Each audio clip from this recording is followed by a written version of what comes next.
So our next class here, session, but it is a master class, Managing a True Corporate Crisis, Major Internal Investigation. This is a really interesting panel that we did for the first time in DC recently, and it's interesting. So let's get started. Let me introduce Martine Beamon, partner and co-head of Davis Polk's White Collar Defense and Investigations practice. She represents clients in grand jury, regulatory, and internal investigations, and on a range of matters, including securities fraud, advises companies and boards on governance and compliance. And Martine was previously an AUSA in the Southern District of New York. Welcome, Martine. Very pleased to introduce from the SEC, Ansu Banerjee, Assistant Regional Director in the SEC's LA Regional Office. And he also served as a member of the FCPA unit. Welcome, Ansu. Our moderator is Hashemi. He's the chair of the litigation department at Wilson Sonsini.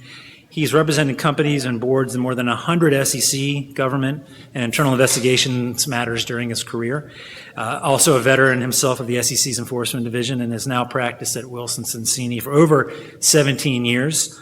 Kaz, very skilled moderator. Welcome. Look forward to hearing from you today. Kathleen Marcus is a partner at Stradling, where she co-chairs the Enforcement Defense Investigations practice. She has significant experience before a host of agencies and regulators, including the SEC, DOJ, FINRA, as well as a number of state agencies, and she is a former attorney with the SEC's Division of Enforcement. Welcome, Kathleen. Finally, Lindi Jarvis is a senior managing director at FTI Consulting, and she's based in Seattle and New York.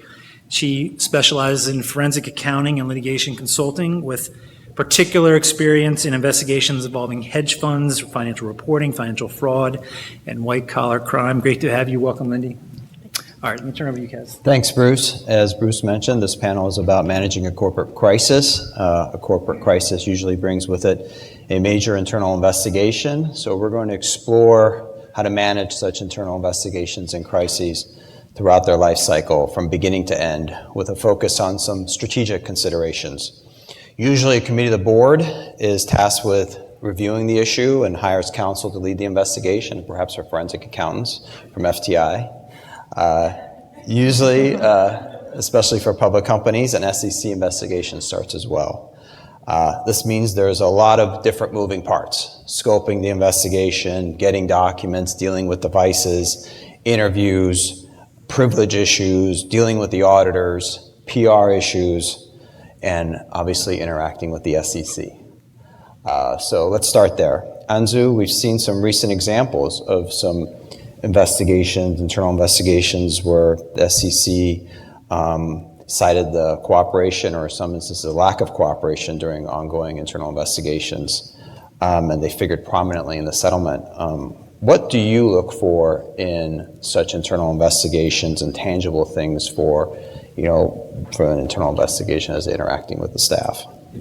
So let me start, as you will hear many times today. My comments today are mine alone and do not reflect the views of the commission, the individual commissioners, or the staff.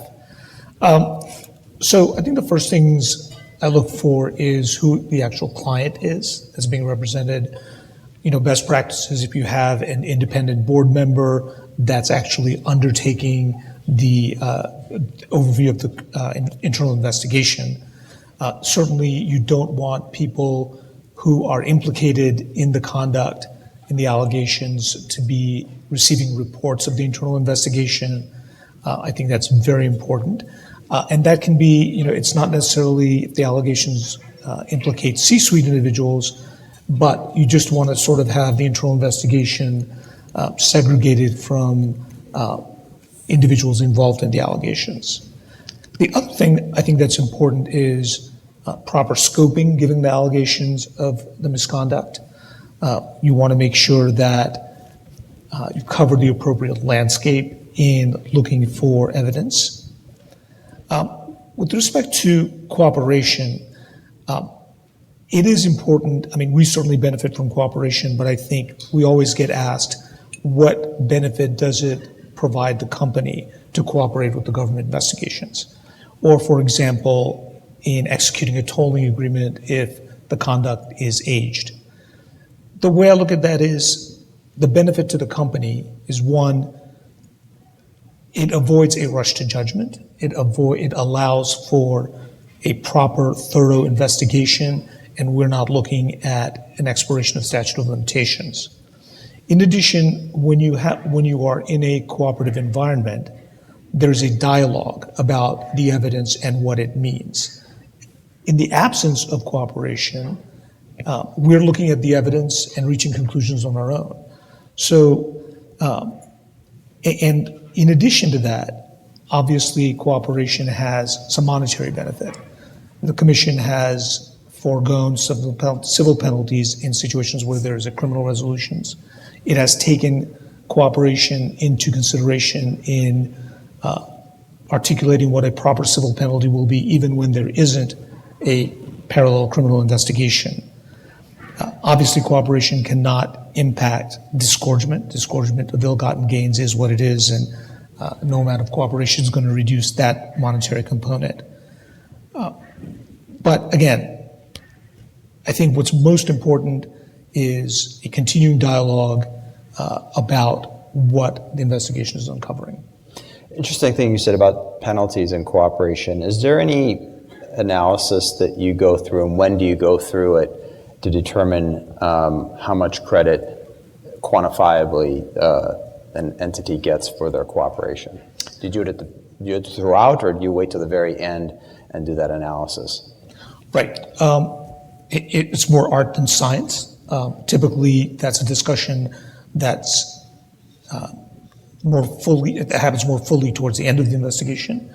But clearly, during the course of the internal investigation, I will have conversations with counsel about what we think is good cooperation, what is working, what is not working. And I think it's important to be candid during the course of the investigation to say, this is what we expect, this is what we are not getting, and we document that. And then at the end of the day, when we're having possibly settlement resolution and we're talking about a civil penalty, I can point back to things that happened 6 months, a year earlier, when I have clearly articulated that we don't think this is cooperation. So one case that came out in June of last year against EY, where the Commission noted a lack of cooperation. Can you talk a little bit about that? Sure. The EY matter, the firm agreed to a settlement and paid $100 million in civil penalty. The SEC initially brought a case against another firm that was about accountants cheating on the ethics component of the CPA exams. I won't comment on the obvious irony. When asked whether E&Y had similar misconduct, it reported historical conduct, but failed to report ongoing conduct. Might be an anomaly, but the clear message is, if you're going to conduct a thorough investigation, be forthright about what you're finding, and make sure you're looking under all the rocks. Let's go to Just let me tell you, this wasn't conduct that wasn't discovered in the internal investigation. This was conduct that was uncovered but not reported. So don't do that. So let's go to the defense lawyers. Let's start with Kathleen and then Martine. Can each of you give your experiences with effectively showing cooperation? And perhaps what are some tangible steps companies take but are not necessarily appreciated by the staff? Sure. So I guess I would just like to set the stage at sort of the different times you can try and tap into cooperation. There's that first, can you self-report? That puts you on the easiest street. Would you agree? And then if you haven't self-reported, but instead you're holding a subpoena or a document request of some sort, there are still opportunities for cooperation, some of which can, even at that stage, lead to a settlement. And when that press release comes out, your cooperation is still acknowledged. That's difficult to get, but it is obtainable in certain circumstances. And then the third piece is just, cooperating enough to get, when you're having that penalty discussion, to be able to, in good faith, say, well, let's talk about everything that the company has done. So in terms of tangible steps, I like to think of it as, we need to find opportunities to give the staff information they cannot otherwise either obtain in a rapid way that progresses their information further. And that differs depending on what the facts are of your case and where those opportunities may arise. But they arise frequently, and sometimes you don't realize them until you're maybe a third of the way through and you see something, you're like, oh, I can package this up, I can present it to the staff, I can help them from going down rabbit holes they would, if I looked at this and without context that I might go down, and really try and do that throughout the investigation. That can really be helpful. I find giving business context to the staff they're very receptive to that. When they're looking at a particular issue, it's difficult to know even what to ask unless you know the client and the full context. And so, giving them a behind the scenes look about the business and the culture. And then finally, I would say, I always try and if the client is appropriate for it, hit the compliance angle, what they've done before and what they have immediately fixed. So even while the investigation was ongoing, this bleeding has been stopped and things can be righted. I think the staff appreciates that as well. Martine, your experience? So I think Kathleen's talked about all the things you can do. I think that the thing to talk about is how difficult it can be when you're trying to be cooperative and the staff and you have a disagreement about what to do and how to navigate that. Because, it's often the case that a company's being cooperative, but you might have a disagreement with the staff about the extent to which you should be providing things or what you can actually provide. And that's the time when the rubber hits the road and when you really need to finesse your relationship and use your credibility with the staff in order to ensure that you're not losing credit for cooperation with the staff, because it should not be the case that just because you disagree with the staff that you lose credit for cooperation. But I think a lot of companies feel that they can't disagree or they can't say no.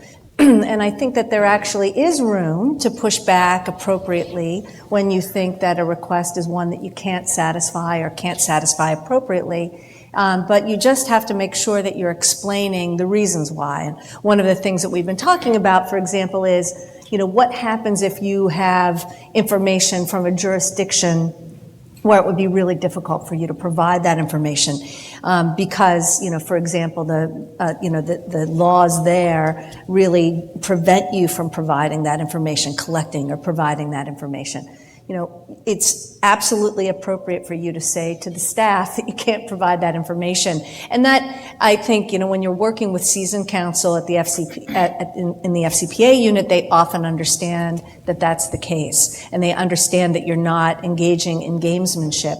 But sometimes counsel at the SEC has had experience in that very country where they have had success in getting that information. And I think what is helpful from the SEC standpoint is to be able to have a dialogue about tactics that have worked in those circumstances, and hopefully you can engage in a two-way street. And where, as defense counsel, it's important to say to the SEC, here's the advice that we're getting as outside counsel from our local counsel in jurisdiction X. We really want to get you this information. We would like to get you this information. Here's what we're being told. If you have any other ideas for us, we're happy to engage.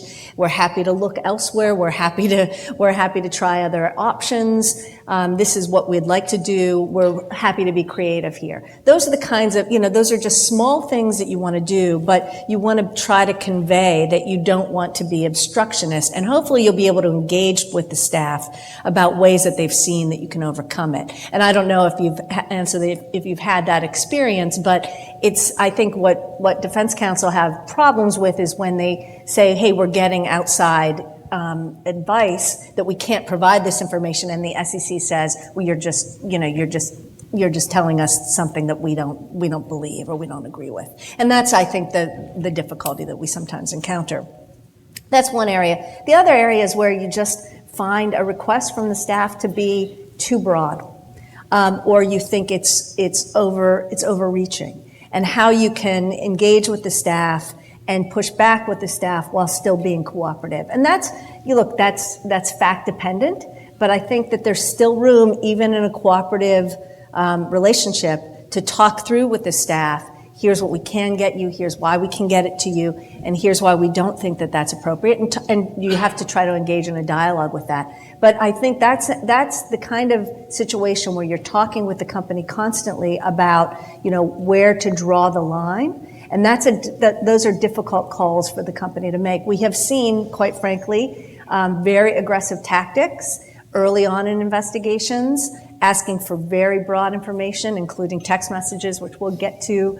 I'm sure we'll be talking about that all day. But broad requests for text messages, not limited to subject matter, not limited to business comms at an early stage in the investigation. And where and how you push back on those kinds of requests is important. And I think it doesn't necessarily mean you're not cooperating. So those are the kinds of things you have to really think through as you're still seeking cooperation credit.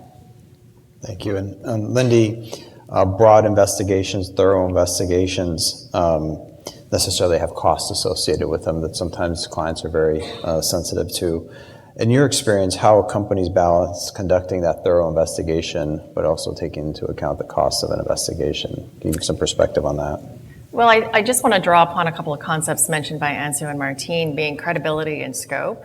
And I think that maintaining credibility of an investigation can be somewhat at odds with conducting a thorough investigation because of the cost involved. You hire outside experts, whether it be attorneys locally, attorneys to run the investigation, e-discovery experts, forensic accountants, all of those just balloon the cost of any investigation. But I do think that there is an important element of maintaining the credibility of the investigation and getting that expert advice from those various components of experts that you probably need on any given large investigation at least, in order to present the best information to the regulators that are going to be involved in what is potentially going to become, in the hypothetical, the large investigation.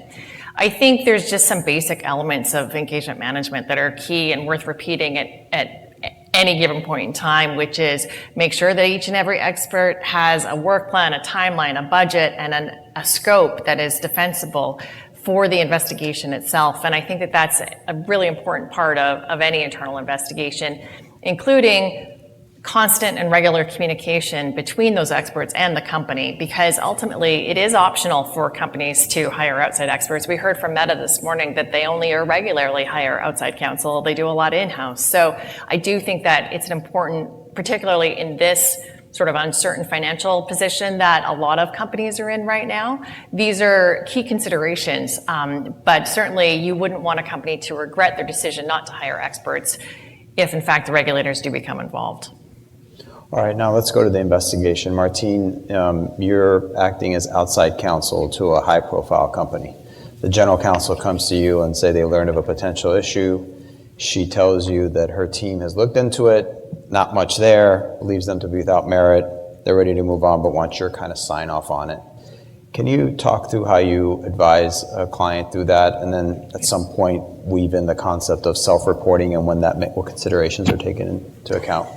Sure. So I think that one of the things that Ansu mentioned at the beginning is, who's the right person to take a look at this investigation? And as many of you in this room know, it's often entirely appropriate for in-house counsel to be looking at the investigation, to be assessing the situation, and to be doing that internal fact work. But the first thing you want to really assess as the outside counsel, especially looking to bless this internal assessment, is where was the level of the conduct? Who was allegedly engaged in this conduct, and who assessed the facts with respect to the conduct, and do we have the right people assessing it? And assuming that the people who are assessing the conduct were the right people to do so, then it's a much easier assessment for outside counsel to come in and take a second look at it. But, for example, if the general counsel's saying, we've looked and the conduct engaged in by the CEO was entirely appropriate, it's a much more difficult assessment for outside counsel to just suddenly come in and say that everything's okay, because oftentimes, as you all know in this room, this is the kind of thing that an independent eye is often required for. So the first thing you need to know is, who's alleged to have engaged in misconduct and who's already looked. And then you look at things like the scope and how thorough has the investigation been, and how much more, if at all, do you need to do a kicking of the tires. But that quickly gets you to, if there is anything there, if the assessment has been either too quick to determine that there's no misconduct, or if you're in a gray area, then the question becomes, are we in an area where we should be considering self-reporting? And that's one of the most difficult questions that the company has to face, and not an easy one from our perspective. I think the SEC has made great strides really just within the last couple of weeks in trying to tell companies that there will be a tangible benefit if they come forward, just with the HSBC announcement and the Scotiabank announcement in connection with off-system communications, saying if you come in, there will be a real benefit to you. There will be a real financial benefit to you if you come forward. And I think that made a real shockwave, at least in the financial institution community, because before those announcements were made by the SEC, I think there was not a real clarity for most institutions around whether there would be any financial credit from the SEC if you self-reported. I think now there is a real example that the SEC can point to and say there is credit, there's credit to be had. These are cases that you can easily benchmark, and you can see that we're giving credit. So that is one factor that you now have to really take into consideration as a company. But, there are obviously, this is a difficult calculus, and there are a lot of things that we urge companies to take into consideration. First, we ask you to think about what's the likelihood that you're going to have what we think of as an involuntary disclosure. Do you have to, do you have a whistleblower risk? Could this come out through a whistleblower? Is the issue so large that it's going to be qualitatively or quantitatively material, so that you're going to have to be talking to your auditors about it? Are you going to have to share it to your prudential regulators if you are so regulated? Do you have any other third-party risk? Are you going to be doing a financing coming up? Are you going to have to be disclosing it in connection with due diligence? Things along those lines. So those create what we would think of as an involuntary disclosure risk. And then you also want to think about the potential costs of non-disclosure. Things like the potential risk that you would be perceived as having covered something up. Or the adverse inferences that could happen if you exercised your discretion with the benefit of hindsight in the wrong way, as some would say that EY did. That's the defense perspective on EY. And the risk of the individual participants who were engaged in that decision not to disclose something. Again, if you think about what happened at EY, in the context of a voluntary request from the SEC, the decision not to disclose something that came in just contemporaneous with the SEC's request. And then the increased risk of continuing violations is something else you want to think about. And then, obviously you want to think about the benefits and costs of voluntary disclosure. You always want to weigh it against, you have to be thinking about what you would say to your board. If the conduct is not disclosed, your penalty is zero. If no one ever finds out about it, your penalty is zero. So then you're weighing it against what may be a very large multi-million-dollar penalty. So that's what you're weighing it against constantly. And then you have to think about what that penalty would be if you do disclose it. And then there are all the considerations that would come in if the conduct is not self-reported, if it's not reported and it's continued, if the conduct is discontinued but not reported, and if it is discontinued but not reported and aggressively remediated. So those are the kinds of things that we think about and think through with companies as part of the calculus on self-reporting. Ansu, real quick, can a company recover from not self-reporting from a cooperation perspective? Sure. I think that's possible. That was really encouraging. That was really encouraging. Your conviction in that is I think, as Martine pointed out, I think those are real considerations that the company has to take, and those are difficult discussions. I think in years past, once we had the statute of limitations on disgorgement, there was a concern that self-reports would be in decline.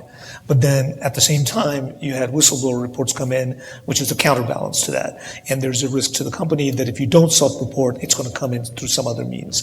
And as you heard in the panel earlier today, whistleblower awards are going up. So it's further incentivizing people to report misconduct. I absolutely understand Martine's point. These are difficult discussions to have, and how you end up at the right, where you land, hopefully is the right place. But yeah.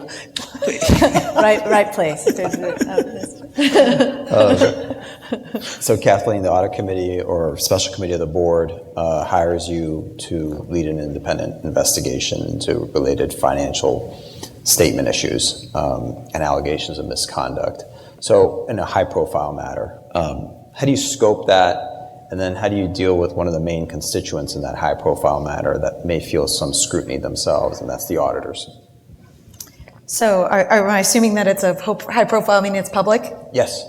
So all these thoughts that we just went through, those options are sort of pulled away from you, right? If there's something that's public, if there's something that's happened, a newspaper article or something, and you can assume that if it's public, everyone knows, right? The government knows, the auditors know, plaintiffs' counsel knows. So in those situations, I think you really do have to go into sort of emergency mode, and you're going to have to really focus on speed and prioritization of your investigation. In a situation where you have the luxury of really doing a thorough scoped investigation at the outset, where you may talk to a few folks and then really think about your custodians and go through your documents and then use those documents to conduct interviews. Here you are really going to need to get down to brass tacks as soon as possible. You're going to have to conduct more interviews on the front end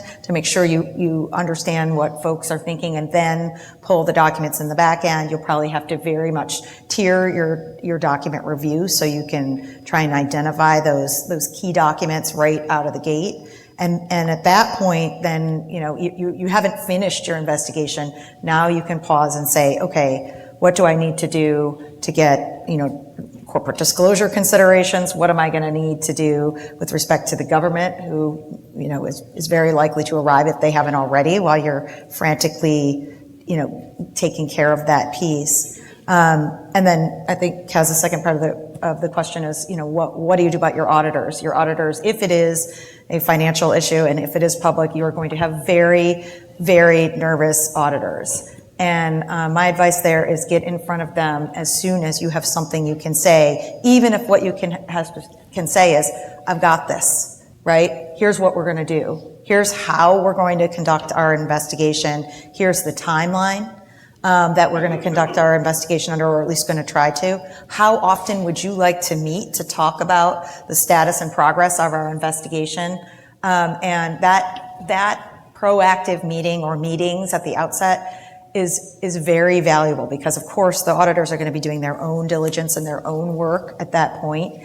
And it's helpful to coordinate at that level for them. And they may be very much in the weeds. What search terms are you using? Who are you talking to? How long have you talked to them for? And, that's okay actually in this setting, because it will help calm them if they have confidence in what you are doing.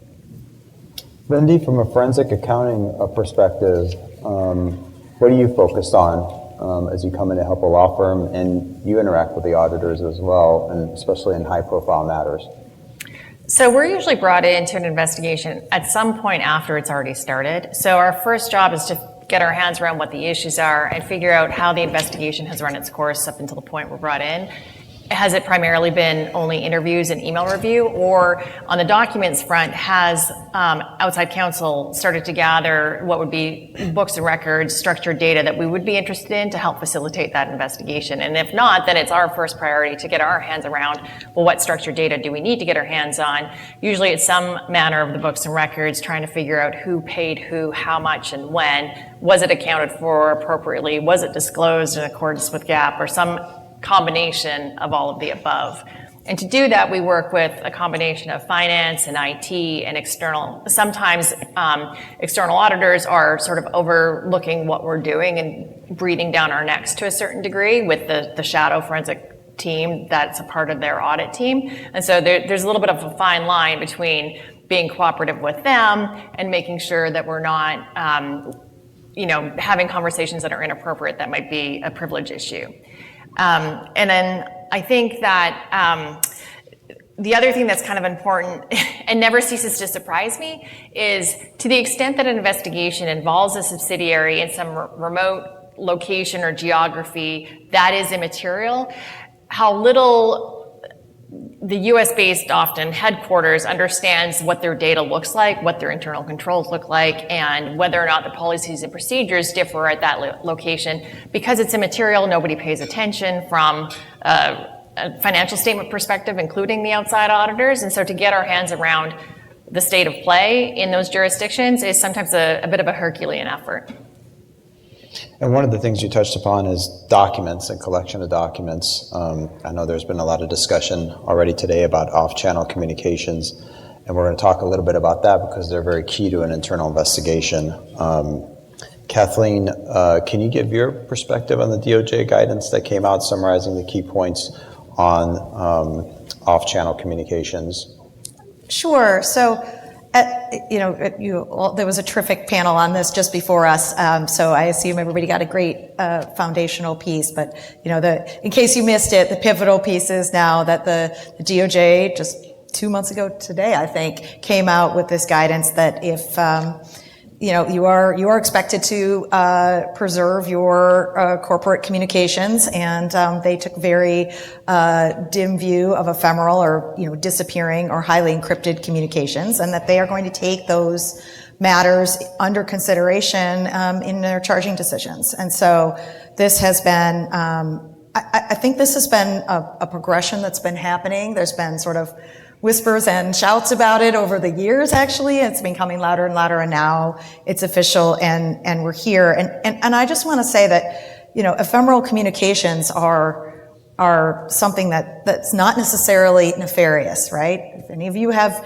teenagers out there that are using Snapchat, right? They're like pulling something up and they're holding their finger on the phone, and the moment they take their finger off of that photo, it's gone. And hey, if I'm 16 or 17, I think that's great. I don't want photos of everything out there. So, and then we have all these communication apps that are out there right now that are, have a feature for ephemeral messaging, that they could disappear or they could be highly encrypted, but you can also turn it off.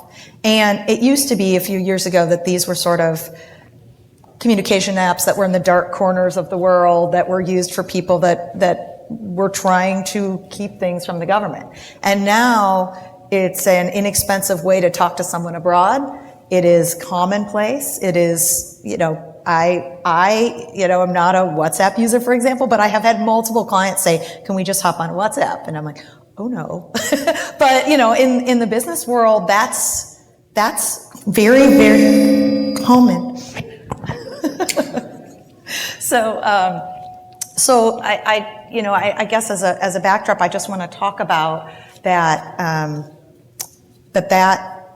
these aren't all bad, and now we need to think about the community of that's out there for the business community, and how to help folks from a practical perspective keep that in line. And how are you doing that in your daily practice?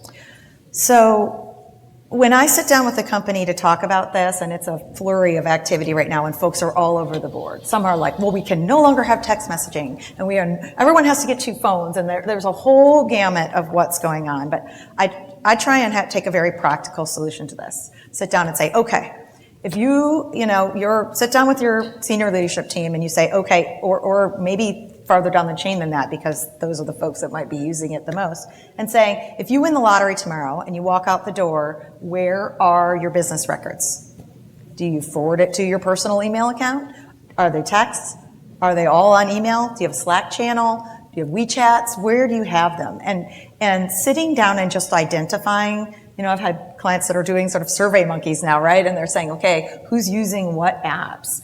And then you have to really sit down, as obviously it has to be a prohibition against ephemeral applications, right? That has to be turned off. But there are all sorts of different, there are technology overlays that you can look like you're talking on WhatsApp, and it would be an investment, of course, and they can be clunky, but you have an option to keep using WhatsApp. You can have compliance checks where you go in and your compliance officer checks the phone and pre-approves you as someone who has been thoroughly trained and understands how to use a third-party app if you're not in a position to have an enterprise-only application. And I think the government was very careful in their guidance to not give a one-size-fits-all situation, and said you can take, local laws and size of your company and risk base all into account.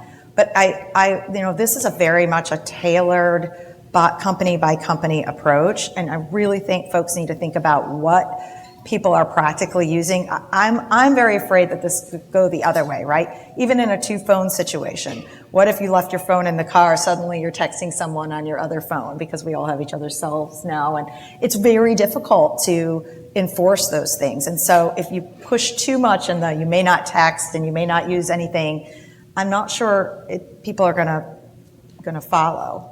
And the other thing, I think it's very important to, even though it's 2023, for the most part, you cannot take your phone. Oh, I guess I didn't bring mine up here. You can't take your phone and just extract part of it.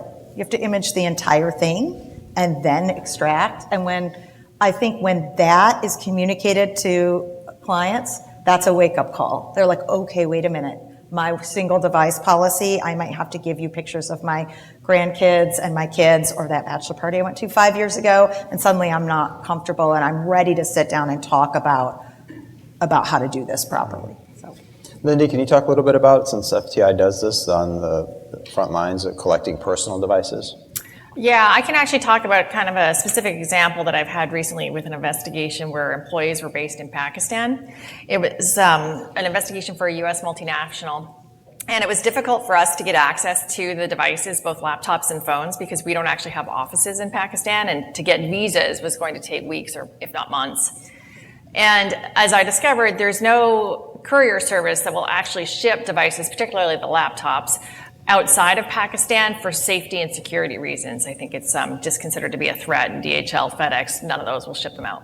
And so the compromise was to have an employee from the company's Singapore office that already had a visa to get into Pakistan, go there, collect the devices himself, and then bring them back to our Singapore offices for processing. And so we received 2 of the devices for employees who are now former employees, where it had appeared based on imaging the phone that they had WhatsApp on their phones, but they had been deleted in the interim period between the point in time where they knew that their phones were going to be collected and the actual collection taking place a few weeks later by that employee from the Singapore office. So as a compromise, we interviewed additional employees surrounding this investigation, and that were not the prime individuals, but were witnesses to the conduct, and we found that these employees came forward and said, yes, well, actually, we have had multiple chats with these 2 individuals on WeChat. So despite the fact that they said, sorry, not WeChat, WhatsApp, despite the fact that the 2 employees who are now former employees said, no, we never used it, we didn't use WhatsApp at all, we found from other employees that, in fact, that was not true. And again, another compromise step, during the course of the interview, we asked those employees that we were speaking with if they could export their WhatsApp chat threads. So you can go into WhatsApp and actually export the specific threads in question. And we asked for any threads that they had had with these 2 former employees. It's not a forensic best practice, because you don't know at the time when employees are doing it in real time that they're giving you everything that they have. But it was a compromise measure that allowed us sort of relatively instant access to those chat threads that we didn't have access to otherwise. And in fact, it was quite informative from the investigation's perspective. And real quickly, Martine and then Ansu, your perspective. I know, Martine, you're interested in this topic, off-channel communications, and then Ansu, anything you can add from your perspective? Sure. So, I've been very active in the broker-dealer and investment advisor space since the first sweep. And I think that this is one of the most difficult situations that you all are going to be facing.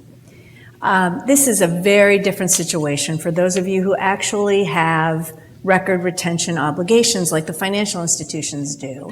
And they have, of course, put in extreme measures to be able to capture their communications now that the first wave, paid $200 million apiece, and the SEC has, continued with their sweeps and have signaled that they are going to be continuing their sweeps. So they're going to be collecting fines in the tens of millions of dollars. They've obviously said that they are concerned about the inability to capture evidence. And that is what the DOJ is also saying, and that's why they're saying that they have put out their guidance. But I think they're also interested in getting in on this gravy train, to be quite honest, because this is an enormous amount of money coming into the SEC right now. And the question is, for those of you who are not in regulated industries, what is the right amount of back office protection that you need to put in at your company where you do not have these kinds of record retention obligations? Because it is extremely expensive to do what the financial institutions are doing. It's extraordinary what they have done. And that is because they have the record retention obligations. And so the question is, are normal corporates actually required to go to those extreme measures that the financial institutions are required to do? And I think that's a very, very tricky request from the Department of Justice. So failing those safeguards, then the question becomes for you, what are you really required to do? How much do you really need to do? What do you need to be capturing on a day-to-day basis? Or what do you need to be able to do in order to capture those communications if there is an investigation? And so then from my perspective, then the question becomes, okay, what do I need to be able to do in order to get communications if they exist on someone's personal device? And how do I need to be able to structure my policies and procedures in order to be able to do that? A lot of companies have been going to a two-device policy instead of a BYOD policy, and that's because it is much easier for a company to be able to ask an employee to take back their business-issued device rather than to ask an employee to image their personal phone to get business-related communications off of that phone for all the reasons we've been talking. As someone who represented individuals in the context of these original sweeps, I can tell you that even as someone who represented an individual, that it is very difficult to ask someone for their phone. I was the person representing someone, and I was saying, I'll look at your phone. No one else will look at your phone. The institution won't look at your phone. I will look at your phone. And my client said to me, I'm sure you're really fantastic. I'm sure you're charming, but you're never getting my phone. I'm never giving you my phone. And that's because of what people have been saying here, because you have to image the entire device. Now, we devised all kinds of safeguards so that we never looked at the irrelevant apps. We put things on external hard drives with password protection. We took extreme measures so that we never touched aspects of the device that we didn't need to. And we only imported onto our systems potentially relevant business communications. But even with those extreme measures, you can imagine how difficult that was for our clients and the extreme cost to the financial institutions for us to do that with respect to 30 employees. So I think, considering for you, what do I really need to do? What would be the most cost-effective way for me if I need to get at those communications? What can I do that's most cost-effective for me? Do I need to do corporate issued devices?